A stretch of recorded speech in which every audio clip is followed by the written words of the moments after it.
оқушылар, біз бүгін 5-ші сыныпқа арналған 4-ші тоқсанның тжб-сын талдамақшымыз. тжб-да барлығы бізде 4 тапсырма болады. Бірінші listening, бізге беріліп тұрған диалогты тыңдап, бізге яғни лайық осы жерге дұрыс келетін фразаны қоюымыз керек. Енді көп уақыт алмас үшін бірден дұрыс жауабына қарайық. Бұл жерге 5 сөз қойылу керек. Соған 5 балл беріледі. Және reading бойынша бізде true, false, мынау яғни хатты оқып, true, false екенін анықтауымыз керек. Дұрыс па, дұрыс емес па? Оған да 5 балл беріледі. Мінекей listening бойынша бірінші reading, екінші playing, үшінші like snorkeling, төртінші standing, бесінші swimming. Неге біз бәріне ing жалғап отырмыз? Себебі біз бұл бөлімде present continuous өткердік, яғни созылмалы осы жақ, сондықтан бәрінде ing жалғанып тұр. Екінші бізде reading, бірінші false, қалған төртеуі true, яғни дұрыс екен. Барлығы екі тапсырма бойынша 10 балл беріледі. Бізде қалғаны writing және speaking. Writing енді бізде email, яғни мынау бізге хат жаз деп тұр. Әуелі Роб, яғни сенің досың, соған біз жауап жазуымыз керек. Мектептегі спорт туралы. Мына сұрақтар бізге көмектеседі. Яғни мектепте қандай спорт түрлерін бар, немесе сондай қатысасыңдар, спорт клубтарынан кейін не істейсіңдер, және сол Робқа біз рекомендация беруіміз керек, және қайсысына барғаны дұрыс деген сияқты. Мына жерге жазып көрсетсем. Бізде енді әрине әуелі сәлеммен бастаймыз.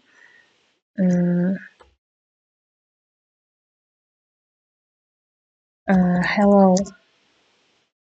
my friend деген ол біздің досымыз.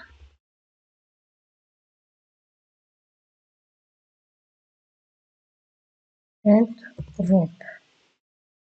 Енді келесі біз қалын сұрайық. How are you?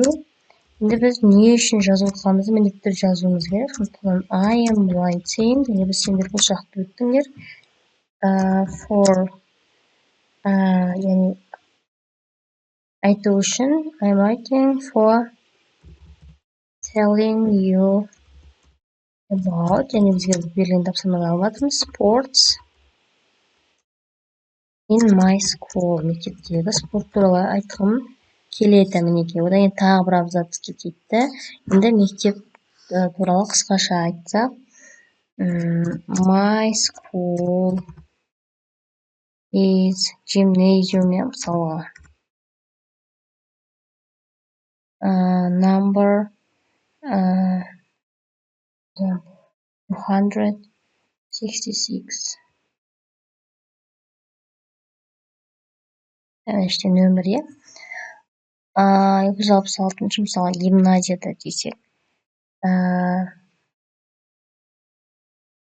Атауын жазсаңыздар да болады.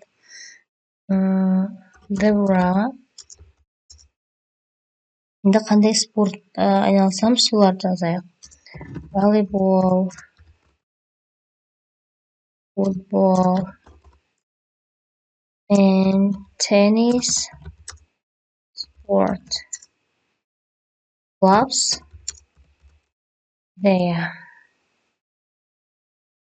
Clubs in it, яғни ол мектепте. Енді әрі жалғастырамыз. After school sports club. Яғни осылардан кейін қай жаққа барасың дейді. Солай жазайық. After school sport clubs. I go to stadium. Стадионға баруға болады. The center, орталықтағы. What рекомендация жіберуіміз керек. Енді I recommend you to try tennis in my school. Мектептегі теннисқа барып көр. Бұл қызық деген сияқты. It's very interesting.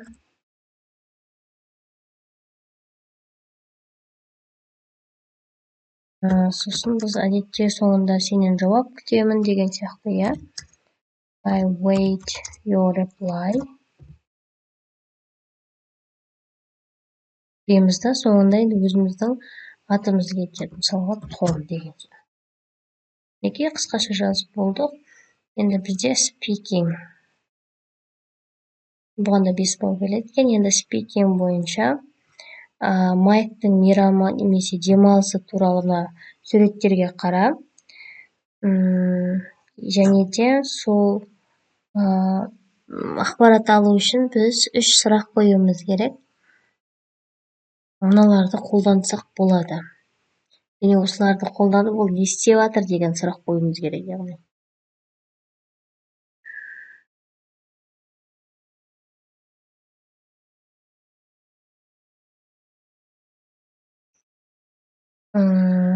Иді немесе биді таңдасақ болады. Енді мысал бөлшекте барлығы да бәрібір бізде continuouspен қойылады. Я is, Mike немесе he деп алсақ болады. Eating a sandwich. Ол мысалға сэндвич жеп жатыр ма? Деген сияқты біз, яғни осы шақта сұрақ қоюымыз керек. Тағы бір мысал, және соған қарап, дәл солай қалғанда жасай бересіздер. To be міндетті түрде is he немесе is Mike деп бастайсыздар да. Одан кейін беріліп тұрған етістікке біз ing қосамыз. Мысалға surfing.